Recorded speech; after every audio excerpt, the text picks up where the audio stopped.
Bismillah, walhamdulillah, wassalatu wassalamu ala rasulillah. We start first and foremost by praising the King, the Master, the Sustainer, the Creator of the seven heavens and the earth.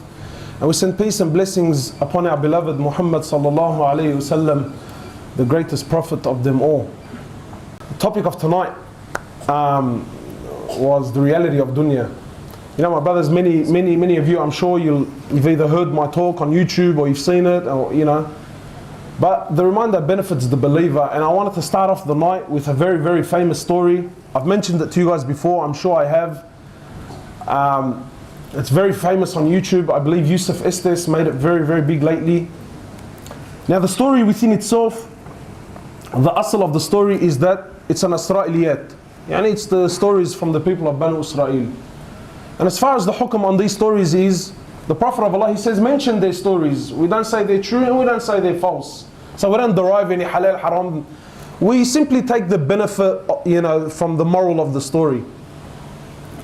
But the story within itself, my brothers and sisters, and you know, as I share it, there's a couple of things I need to clear before I start, because I know some people get upset when I mention prophets, and I use language that is the boys. You know, I speak the language of the area.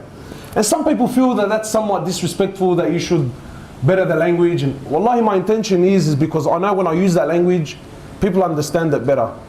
So let me clear this up within it. You know, I'm not doing it to disrespect, you know, the story in any way, shape or form. But wallahi, I do it so that the people, especially the younger boys, can really grasp the message. So that being cleared, I want you to live the story, you know. I really want the brothers and the sisters, don't be entertained by the story. Don't go, oh wow, look what happened to this guy in the story. I want you to imagine you're that person. Because wallahi, in truth, every person in this room has walked the shoes of this guy at one stage or another in his life. Anyway, so the story has it that in the time of Isa alayhi salatu wasalam, in the time of Jesus, he was traveling with some of his companions, traveling with some of the boys. So then they reached an area, bro, and they had the munchies. So they got hungry. That's what I meant, yani, words like this, yeah? So they had the munchies. So the boys got hungry. They get to the, you know, so they get to a particular area. And Jesus, alayhi salatu wasalam, he collected whatever money they had. They collected whatever money they had. After collecting the money, he chose one of the companions. He says to him, look, you take this money, go into the town and buy us some food. We're hungry. So the man says, yeah, all right, that's no problems. Takes the money, goes into the town. When he goes into the town, he realizes that all the money could buy was what? 3 loaves of bread. That's all he could buy. Now I want to stop here because every one of us has been at this point in his life. The man looks at it and says, bro, I've only got 3 loaves of bread. And there must have been about 10 blokes back there waiting to eat. And if they're lebos, he had no chance whatsoever, bro. So he's looking at the bread, he's thinking, bro, if I take this back, how much am I going to possibly eat? So what does he do? He eats one then and there. He eats one, he polishes it off, and goes back to Jesus with only 2 loaves of bread. When he goes back to Jesus and he gives him the 2 loaves of bread, Jesus looks at the bread, alayhi salatu wasalam, looks at the man and he says to him, who ate the 3rd loaf? Shuha, who ate the 3rd loaf? The man's buckling, he's thinking, what the hell? He's thinking, when I ate the 3rd one, I was alone, there was no one there. So now Jesus is asking about the 3rd, so what does he do? He says, bro, Eid al-Quran, I only bought 2. What did he say? He says, bro, wallahi, he says, I only bought 2. So Jesus doesn't argue with the man, you know. They carry on their journey. Then they reach a destination. The companions that were successful in hunting a deer, they hunted the deer, they killed it, they cooked it, they ate it, until there was nothing left, bones, just a carcass. And then Jesus calls the man over. He sits him down, he says to him, look. And then by the will of Allah Azza wa Jal, a miracle through Allah subhanahu wa ta'ala, Jesus gives life to the animal in front of the man's very eyes. Imagine, it was just bones, and it comes back to life in front of their eyes and it runs away. So Jesus says to the man, I'm asking you by the one that gave life to this animal.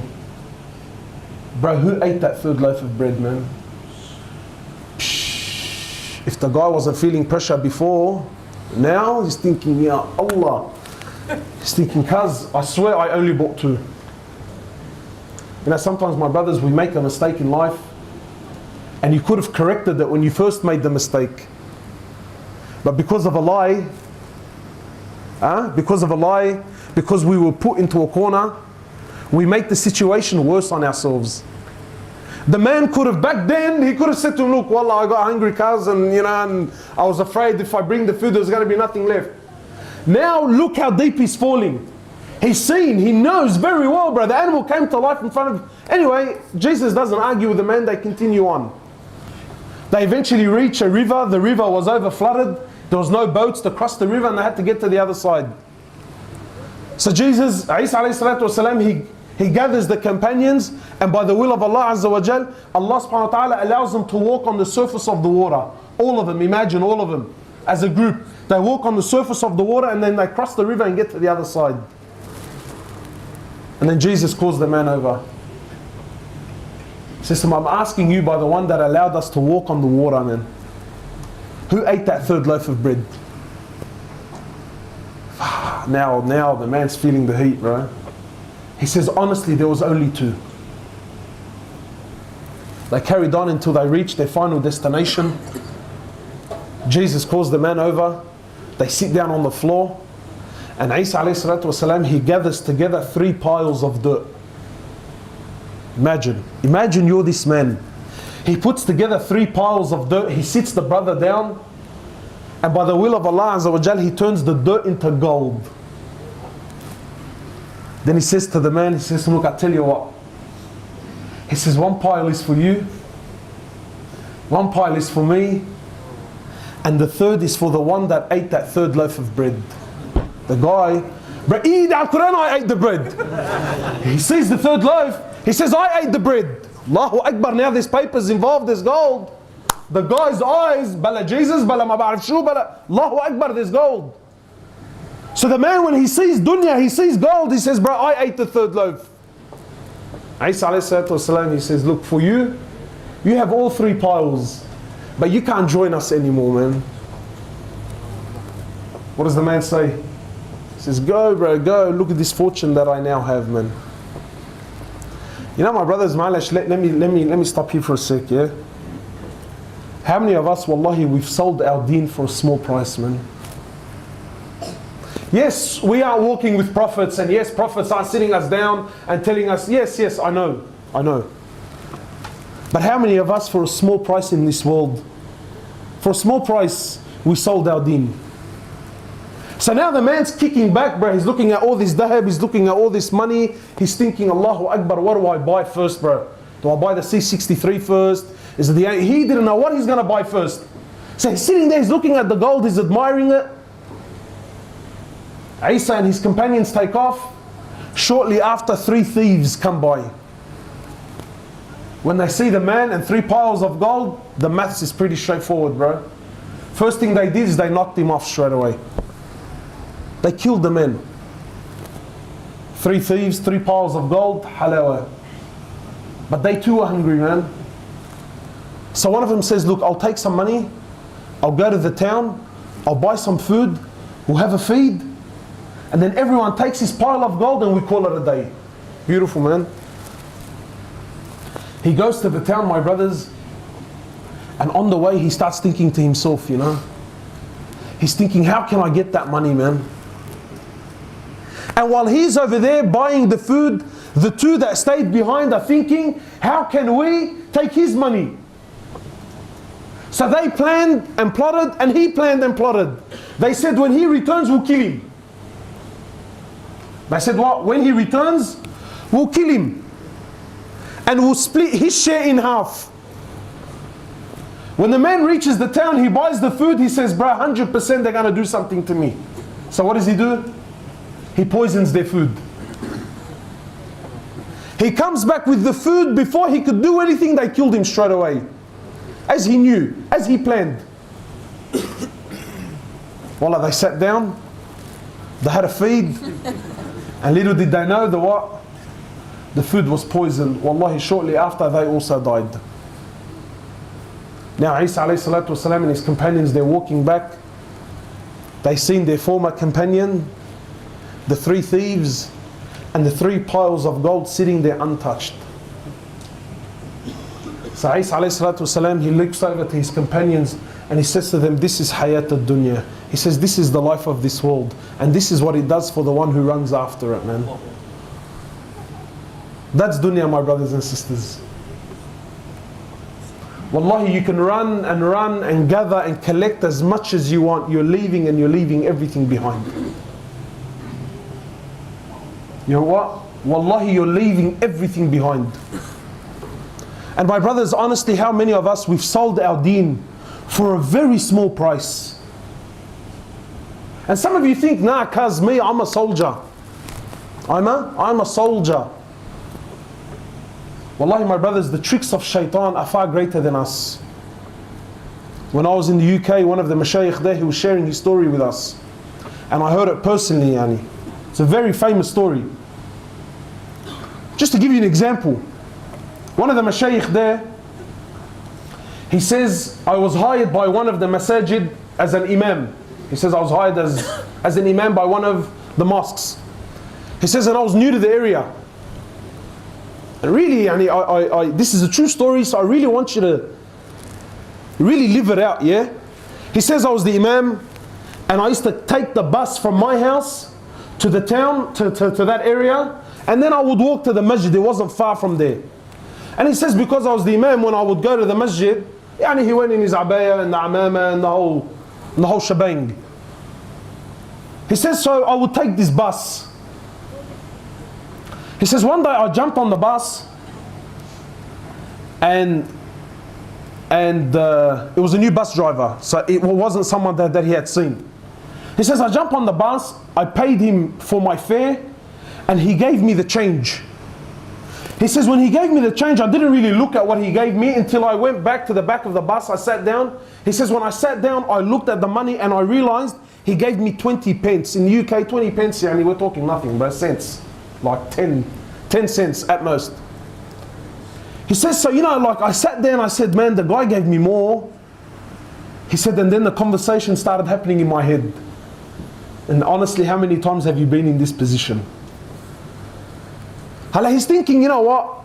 It's 20 pence, it's nothing, bro, don't worry about it. Madbahdil halak, you know what I mean? Don't embarrass yourself. They're a big company anyway, bro, and really, what's 20 cents gonna do, eh? If he was a level 100%, he would have said, like, ruh, bro, they're all dogs anyway, bro, they're all kuffar, they're all going to hell, like, rip them. So the man's sitting there and he's thinking, bro, it's 20 cents, shouldn't I? He says, and wallahi, for the whole trip, this is the conversation that's happening. He says, it wasn't about the money, it was just... And then the sheikh was saying, when I got to my bus stop, he said, when I got to my destination, he said, I got off my chair, I'm walking down the bus, I'm walking to the front door. He says, wallahi, and I'm still saying to myself, do I give it, don't I give it? He says, and then as soon as I got to the bus driver, he said, I don't know what went into me, man. He said, when I turned over to the bus driver, I said to him, look, man, you gave me 20 extra. He goes, no, I didn't give you 20 extra. He goes, I gave it to you intentionally. He said, why did you give it to me intentionally? He goes, well, for 3 years I've been looking into Islam. And he said, when I came and I seen you dressed the way you were dressed, I knew that you were an imam. He said, so today I was going to make my decision. If you were honest, I was going to embrace Islam. But if you kept that money, he said, I knew that you were liars like everyone else lies. So now the sheikh is speaking about himself. He says, I gave him the money. He says, I got off the bus. He says, when the bus drove off, he says, I started crying. I said to him, why? Because the man accepted Islam, or he was about to accept Islam. He goes, la wallahi la. I said to him, why?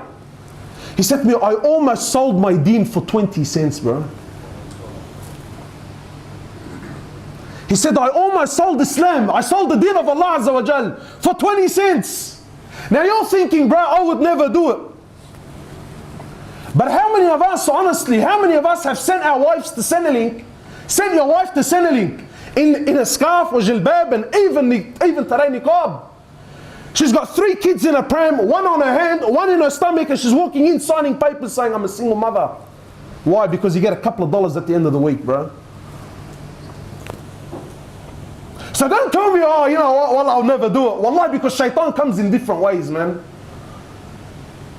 How many of us had for a little lie? Little lie, the brother's buying a C63, goes to the RTA, yeah bro, I bought it for 6 grand, man. Why? Because he pays a little bit less stamp duty. Muslim with a bead, signing on paper, lying. Why? To save a couple of bucks. He says, I almost sold my deen, bro, for 20 cents. That's dunya, man. That's dunya. What is this world? Wallahi, my brothers and sisters, what is this world in reality? In reality, malish, let me be straight out with you, man. Am I allowed to speak Quran? Am I allowed to speak Quran? I won't tell you the opinion of some sheikh. He can argue and tell me, Kaz, who's the sheikh? What's his asl? What's his name? Forget it. Quran. Can I speak Quran? Allah Azza wa Jal says about dunya. And He created dunya. So He knows it better than you, better than me, better than anyone. He says, وَمَا الْحَيَاةُ الدُّنْيَا إِلَّا مَتَاعُ الْغُرُورِ. You know what one of the opinion is about mata' al-ghurur? You know what Allah Azza wa Jal is saying this world is? Mata' al-ghurur, my brothers, with all due respect to the sisters that are here. Mata' al-ghurur is a rag the women used to use as a tampon. And it's not just a rag. Allah Azza wa Jal isn't saying it's a rag. He's saying it's a used rag. Yani it's already got blood on it and it's of no benefit to anyone. This is dunya. Not my words, Allah Azza wa Jalla is saying. And He created it, so He knows it for its reality. He says, this is this dunya. This is what you're running after. This is what every one of us, deep down in his heart, is dying for, waking up for, working 12, 13, 14 hours for, bro. This, for a used tampon, bro.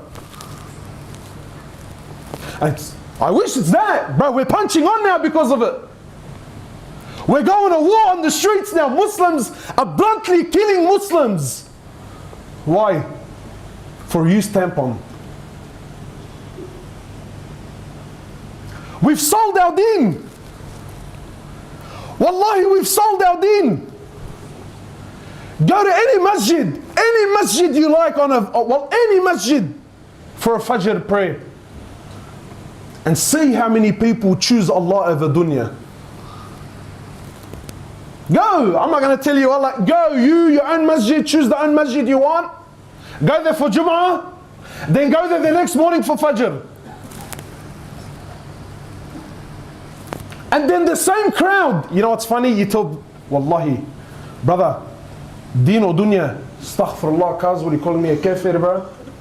Deen, brother, deen. Allah comes first in my life. Allahu Akbar, beautiful. You know, my brothers, Allah Azza wa Jal, He's not looking for words. If it's words, we're all awliya here.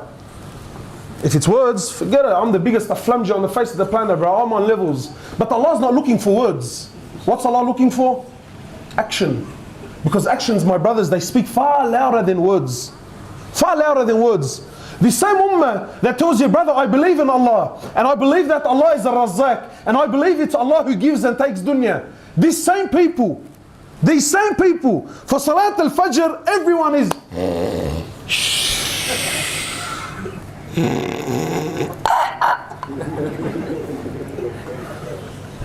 but then at 6:30 in the morning,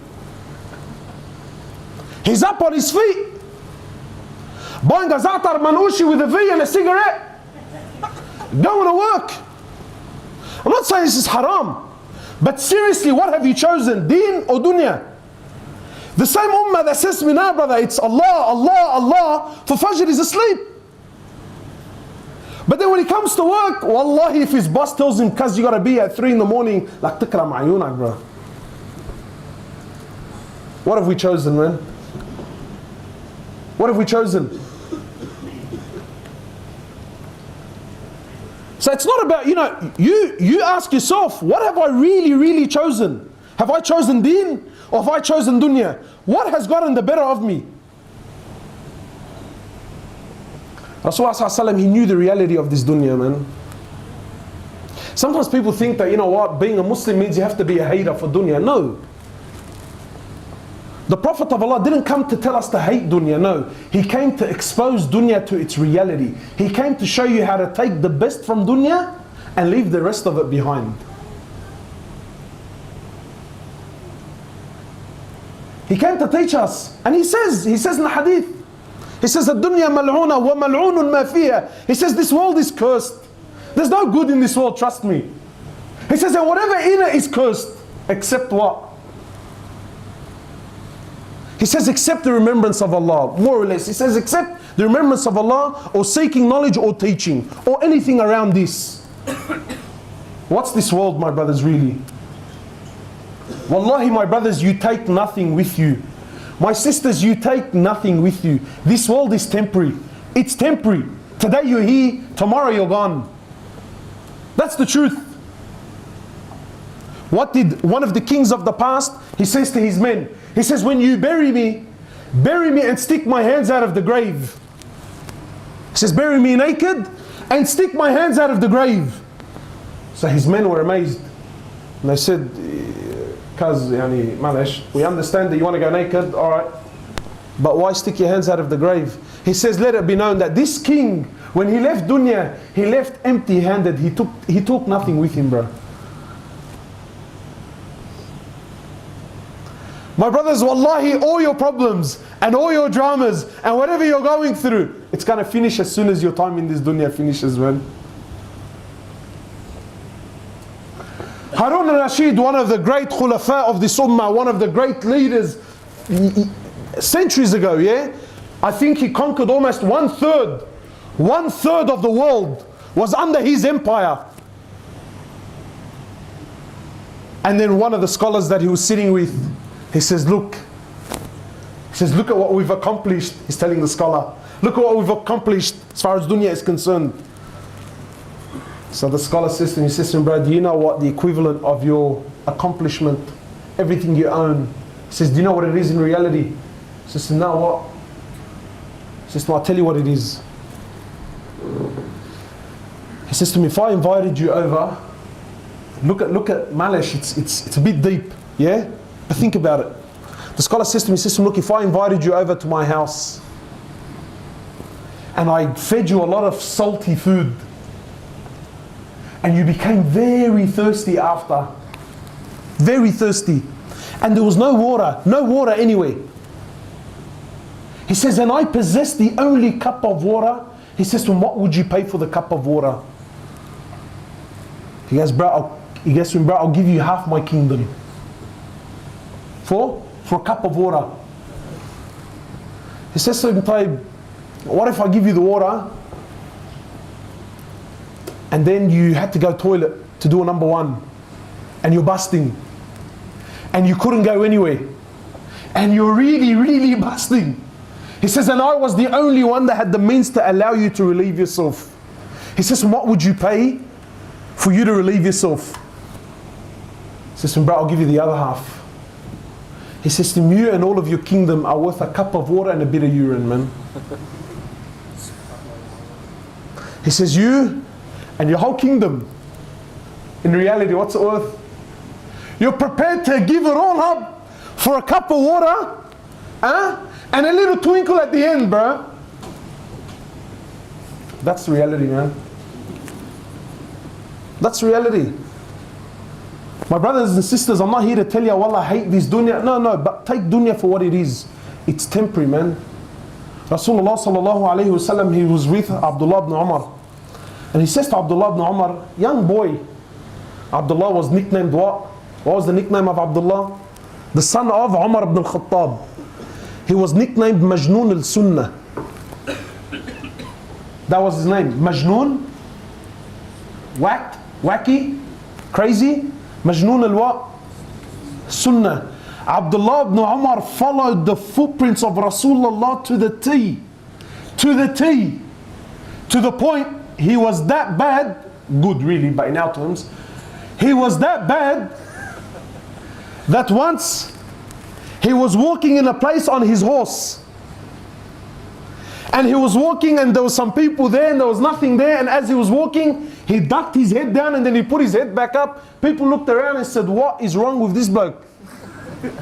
So they said to him, Abdullah, what did you do that for? He says, I remember years ago when I was with Rasulullah, he came to this place, there was a tree right there and there was a branch, and when he was walking, he bent his head down at that point and put his head back up. He said, I didn't want to move He says, I didn't want to cross that place and not do the action of Rasulullah, even though the tree wasn't there, man. He was that cracked to the point.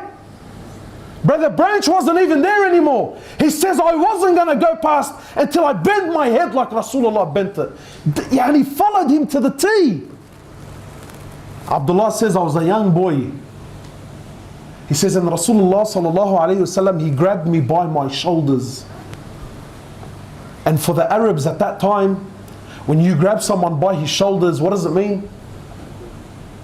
It means, bro, what I'm about to tell you now is very important.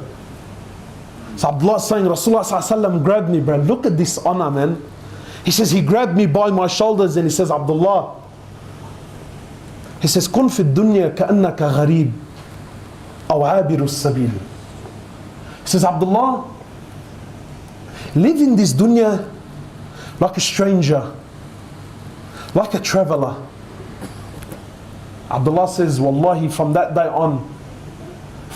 on, he says, if I live to see the morning, I never planned on seeing the night.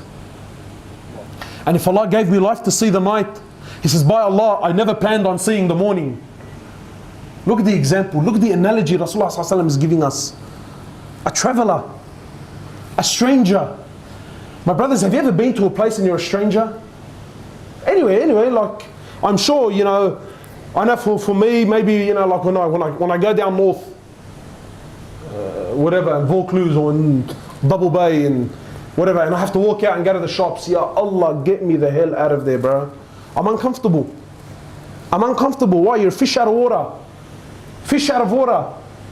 Wallahi, you don't even absorb the area. Like, I don't even, just get me out, bro. Get me out. That's a stranger. He says, or a traveler. And I love the analogy of the traveler. Why? My brothers, when you travel, my sisters in this dunya, when you travel, what do you take with you, man?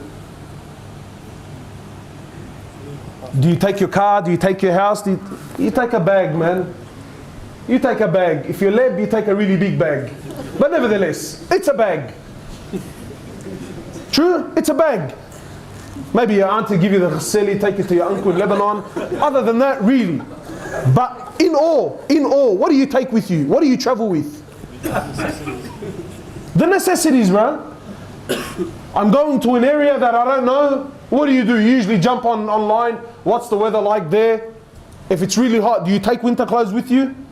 You might take a jumper in case I get caught out. Minimums, bare minimums. Do you take all your wardrobe? You take what I need, man. That's how you should really live in dunya. The bare minimum, man. What do I need to get by? What do I need to get by? And then he says, what? You're a traveler. He says, this world, he says, he's speaking about himself. He says, my example to this world is like someone walking by, someone who's traveling. He sees a tree. Someone's walking in the desert. He sees a tree. He says he takes some rest under the tree, takes some rest for an hour or two, and then picks himself up and continues on. He says that stay, those 2 hours of rest, he says that's my dunya, man. Brothers and sisters, wallahi, that's what you're doing here, man. Anyone here traveled? Anyone ever flown to Saudi or to Lebanon? Yeah? You fly where first to? Abu Dhabi, Dubai, and you're there in transit. Usually for how long? 3-4 hours tops, yeah? 3-4 hours. You're there in transit. Look at the analogy of Rasulullah sallallahu alaihi wasallam. He's telling you dunya, really, dunya is Dubai airport. Really? Dunya is Dubai airport, and your destination is where? Wherever it is, whether it's Saudi or Lebanon. But in reality, what's your destination? Where does everyone here want to go? To Jannah. And I'm here. Did you ever in your life go to Dubai airport? I want you to imagine, me and Yas, we went to Dubai and we're in transit there for 3 hours, okay, and my connecting flight is at gate 54. So me and Yas arrive, he looks at the time, he says, bro, we've only got a few hours, man, there's no point. Where's gate 54? And he starts walking off to gate 54. He says, Hoblos, come along. I tell him, cuz I'm not coming with you. Sure, yeah. Bro, look at this airport, bro. Look how mad it is. Look how hectic it is, bro. You see the shops? Bro, they have a booth, you can smoke in it. And if you're outside, you can't smell it, bro. Wallah, you can't smell it. It's just me about, bro, our connecting flight is in a few hours. We need to be waiting at gate 54. I tell me about cars, man. All right. Let's just at least enjoy our time here in Dubai. He says to me, yeah, but it's an airport. I tell him, yeah, but I want to buy a house, man. You're laughing. But that's what we're all doing here. I'm not saying buying a house is haram now. Come to me, Hoblos, bro. Are you saying that if I buy a house? No. But the concept of it. But if I told you I went to Dubai airport and I bought a house, I started looking for a wife, opened up a business, and my connecting flight is in 4 hours. Yeah, tell me, bro, you're a spinner. Wallahi, we're laughing because we know. Connecting flight is when? In 4 hours. What do you do in 4 hours? You might go to the toilet, grab a feed, buy a sandwich. You might buy something small for someone. But that's all you really do. And then you go to gate 54 and you wait for your flight. Wallahi, 4 hours is a long time. No one here is guaranteed 4 minutes. And in reality, what are we all doing, man? We're making dunya what? Our home, man. We're making what? Dunya our what? Our home. And my brothers, the reality of it all is, we need to understand, and I'll end with this. I can see the brothers are getting tired. The reality of dunya, and I gave this example when I was here last time, you know, when we spoke about Jannah and that. My brothers, Allah subhanahu wa ta'ala, He designed dunya in such a way, it can never please you. You can never be satisfied here, my brother. My sister, wallahi, no matter what you have, you will never, ever be happy. Designed by Allah this way. The only time you will ever see true happiness is where? Is in Jannah. This world can never satisfy the hunger of man. Never. And I give this example all the time. It's a funny example, but it's true. And I'm sure many of you, so I speak about myself so no one gets upset, no one gets offended. I remember when I was young, I was a little boy. Does anyone remember when the Nintendo first came out? Yeah? But the original. The box one, the one with the, had the duck hunt. That. When that thing came out, bro, I couldn't care less about anything else in the world. All my happiness and all my fikr and all my concern and all that I ever wanted to live for was that Nintendo, bro. Little, I was a young boy, man. Mom, dad, I'll clean the house, I'll clean the car, I'll clean my shoes, I'll clean this, I'll clean that. Please, please, please, please, please, please. And everyone else around me is buying it. And wallahi, you know, subhanAllah, man, at the time, my mom and dad were doing a hajar, bro. So this Nintendo business, like, روح كحش حالك, man, لا تركني من على القضية, bro. But in my heart, I'm burning, I want it. Why? Because I was convinced, like you're convinced that the house you want to buy is going to bring you happiness. Like you're convinced how the car you really want is going to bring you happiness. I was convinced, same, that this Nintendo was going to change my life. Until my mom eventually, she saved up enough money. And then Allah yarda alayha, she bought me the Nintendo, bro. And wallah, my smile was from ear to ear, man. Happiness, true happiness. I didn't know how school would finish. I was doing these ones home. These ones. Why? Happiness is there. Happiness was at home. How long did my happiness last? Until the Super Nintendo came out.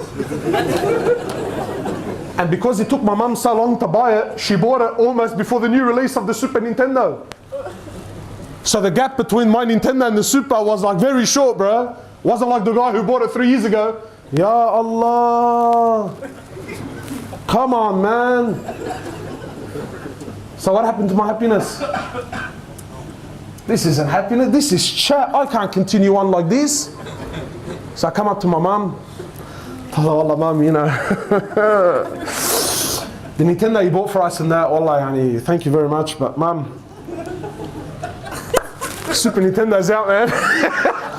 And this is it. This was my happiness, and I was convinced beyond all doubt. And even though I had a Nintendo, I had that that thing that was supposed to give me happiness. But where was my heart now? I can't keep telling you about Super Mario Brothers and you're telling me about Mario Kart. Doesn't work. Tell me about the left and the right button and my shoe and this misery.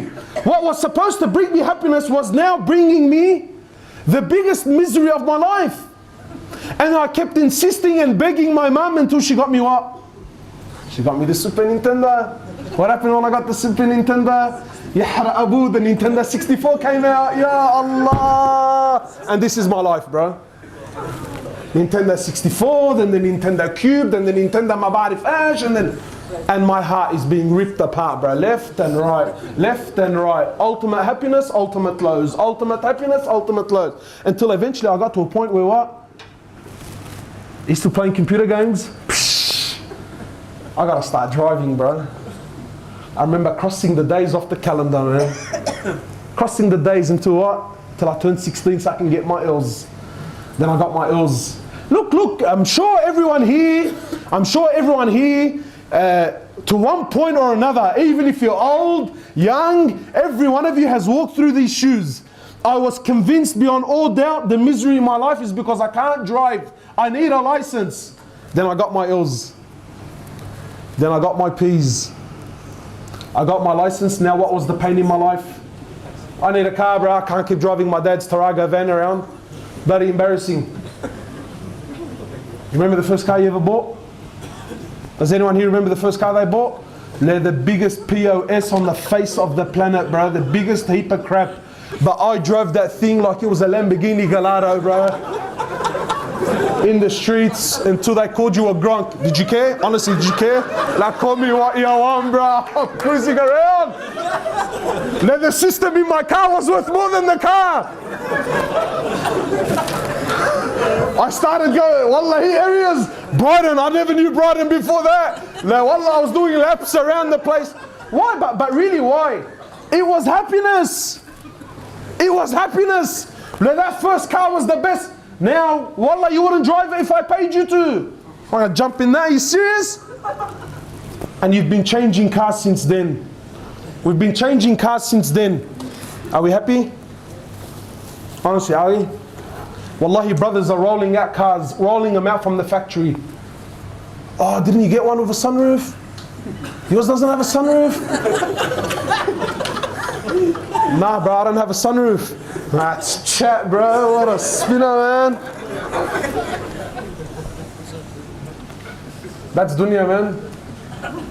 And then for the other boys, Malish, let's spice it up. Am I allowed to spice it up or do we need to end it? We spice, huh? There's a bunch of spinners, bro. After the car, what happens when you get a car? Honestly, am I gonna still keep driving around if this bloke's head next to me, bro? I need an L-gay sitting next to me, man. What's my problem in life now? I gotta get married, man. I gotta get married. I can't keep doing this.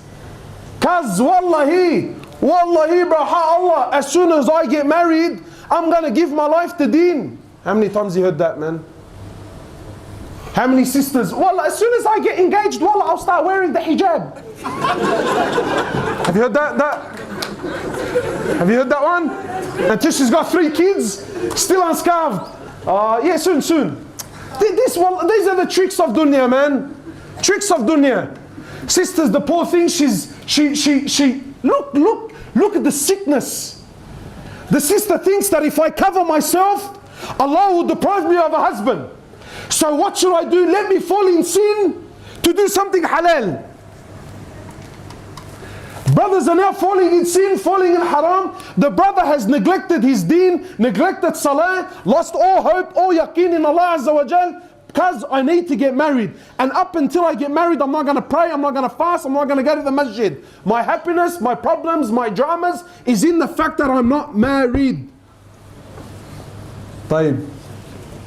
All the single boys here. Brothers come up to me, Hoblos, bro, Allah yarda alayk, bro, Allah, I can't do this anymore, bro. I gotta get married, cause man, hook a brother up. Hook a brother up. What on the skin, eh?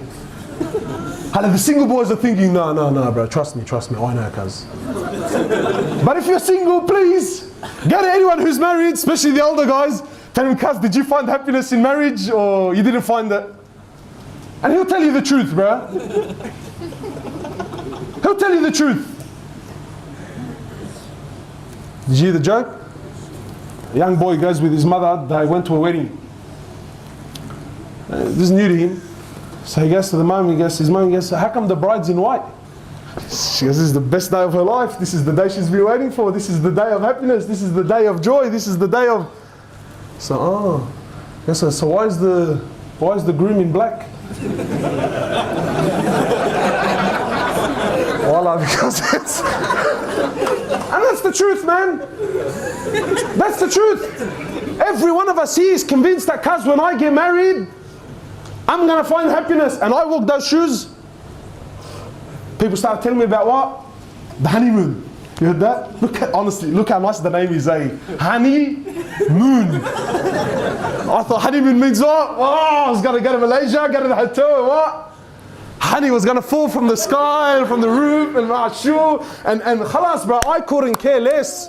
Wallahi, some brothers, when it comes to marriage, he's so convinced that this is his happiness. He ends up marrying a woman that's not good for his deen. A woman that all of his family is totally against. Wallahi, we do the ajaib.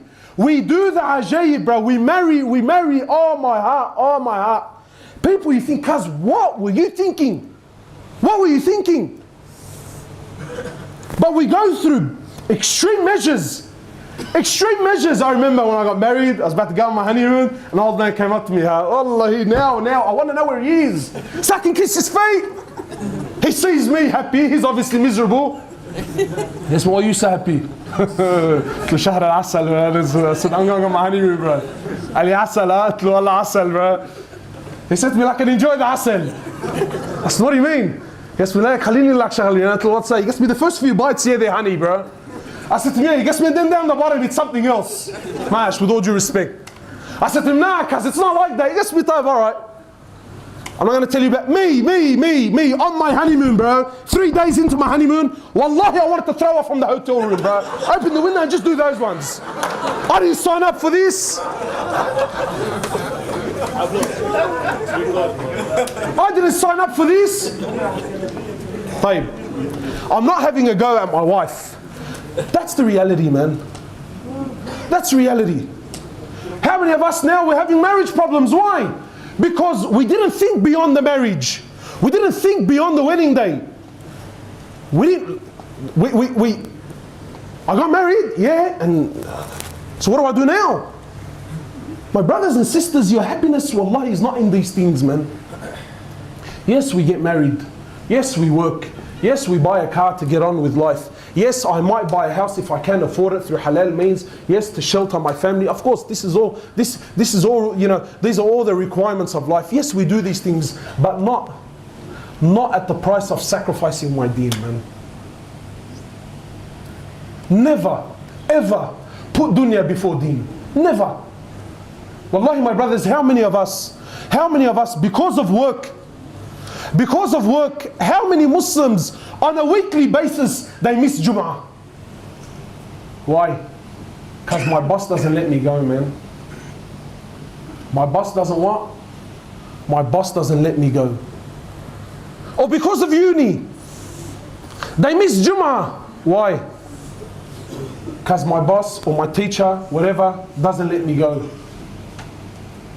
Muslims that are stuck in jobs where they're not allowed to grow their beads. He actually wants to grow it. I'm not talking about the guy who doesn't want to grow it. That's a different story. This guy actually wants to grow it. But because of his job, you know, his boss, you know, cuz look, you know, I work as a concierge, you know, I have to deal with people and it's not really befitting. Allahu Akbar, man. My brothers, let me tell you something. Do we worship Allah or do we worship dunya, man? You know what it means to worship? Many of us, when we say, you know, this guy worships dunya, we think what? That this guy, he puts a $100 note down on the floor and he makes sajda to it. No. You know what it means to worship? It means to obey. To worship someone is to what? Is to obey him. So when my boss says to me, get up at 7, and I'm up at 7, and Allah tells me, wake up at 4, and I don't wake up at 4, who do I obey? Who? When boss says to me, no Jum'ah, Allah says to me Jum'ah, and I don't go to Jum'ah because who do I really obey? Allah or dunya? So when I obey dunya and I don't obey Allah, am I worshipping Allah or am I worshipping dunya? Ooh, it's a big one now, eh? That's a heavy one, huh? Brothers and sisters, that's reality, man. That's reality. This world, my brothers, is wallahi, you take nothing with you, man. You take nothing with you, bro. No matter who you are, wallahi, no matter how many houses you buy, no matter how many... Jibreel alayhi salatu wasalam, he comes down to Muhammad sallallahu alayhi wasallam. Imagine, bro, imagine. Jibreel comes down to the Prophet of Allah. Like, look at this conversation, bro. Look at this conversation. Imagine this conversation. Jibreel says to Muhammad, he says, Ya Muhammad, ish ma shit. O Muhammad, O Messenger of Allah, live for as much as you desire. Eventually you will what? You will die, man. He says, you will die. He says, O Muhammad, love whoever you want. Eventually you will what? You will depart. He says, O Muhammad, do as you please. Eventually you'll be held accountable and responsible for your actions, man. My brothers and sisters, don't get caught up in this world. Wallahi, this world is nothing. Take this world for its reality. It's an illusion. Yesterday we were young, healthy, fit, good looking, whatever. Now we're starting to feel pain in our knees. Now we're starting to get some white hairs coming out. Now we're starting... Tomorrow you're gone, man. That's the cycle, bro. My brothers and sisters, we need to make deen our focus. We need to make Allah Azza wa Jal our focus. The scholars give a beautiful analogy. Scholars give a beautiful, beautiful analogy. And I really want to share it with you, yeah? They say, imagine deen was the sun. And your shadow was dunya. They say if you take the deen, so the sun, and you throw it behind your back, meaning you make it the least of your worries. Where's the sun now? Behind me. So where's my shadow now? It's in front of me. They say if you throw deen behind you, the sun, your shadow will be in front of you. And no matter how fast you run after your shadow, you'll never catch it. Why? Because it's ahead of you, man. No matter how much you run after this dunya, my brother, you'll never ever ever catch it. But then they say, you know, if you grab this sun, if you grab the deen, and you put it in front of you, and you make that your focus, and you make that your priority, where's your shadow now? Now it's running after you, isn't it? Now it's chasing you. And that's the reality. When you make deen your focus, you make Allah Azza wa Jal your focus, deen, dunya will run after you. And then any time you want your dunya, I don't have to go far, bro. I turn around and I pick it up, it's there. It's there. My brothers, malish, we've gone too long, man. Anyway, we ask Allah Azza wa Jal to bring the reality of dunya into our hearts. And my brothers, wallahi, and sisters, things to take home now is, yeah, get married and throw her from the hotel room, eh? No, don't. Things we need to do is continuously speak about the reality of dunya. Don't let things grow in your heart. You know what I do? I'll share this with you. This is my personal tactic. Don't go around now and put it down people's throats and people say, well, look, this is what Hoblos is teaching people. Do this to yourself. This is what I do to myself. Whenever I see something that, heck, my heart starts doing these ones too and my eyes start glittering, what do I say? You stamp on. Ya Allah, what an anticlimax. Straight away, reality. No, mama.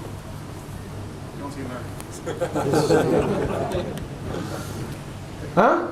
Straight away. Don't let things grow in your heart.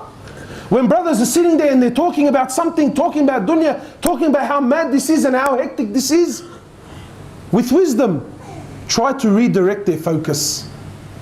Try to redirect their focus. And this is what Rasulullah ﷺ did after one of the battles. One of the companions, you know, after the battle, the companions used to take the booty of war, whatever was left, the gold, the silver, the knives, whatever was left, swords. So one of the companions, and for companions, this was the most halal money.